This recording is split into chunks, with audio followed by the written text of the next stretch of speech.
Dear friends, 308 days of war. I am starting my talk today with an article that was published in The Wall Street yesterday. Its first point is that weather season of mud continues and hence the paces of conflict or war is slow. When solid ground takes place, the fighting pace will increase, but natural. Bakhmut front it talks and says that it is a strategic target for Russians, which earlier the other military strategists of West said that it is of no use, and says that it is also for psychological significance for both the sides.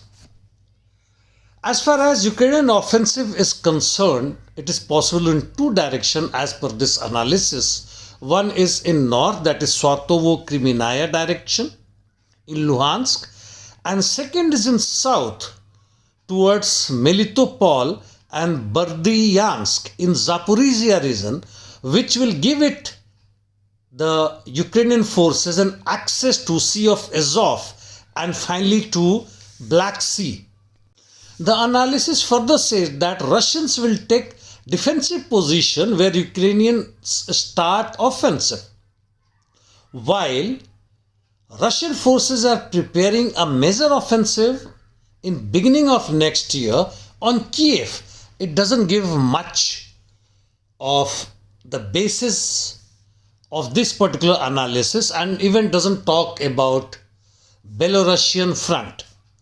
And lastly, it says that Putin hopes for West support will go down and peace talks is far away. Well, let us see on the ground, which is going at a slow pace. In North Swatovo-Kriminaya direction, heavy shelling continues by both the sides, while Kharkov has witnessed heavy shelling.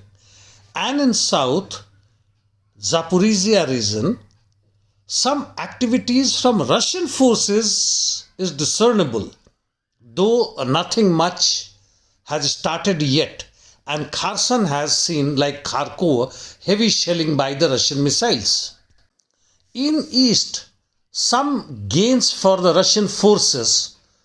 They have taken over Bakhmutskoye village and thus have blocked Ukrainian forces using highway from Bakhmut to East Soledar, and that will increase pressure on Soledar as well as even on Bakhmut. Rest of the eastern front south of Bakhmut, that is towards Marinka as well as up to Ugledar, the Russian forces are continuing their offensive.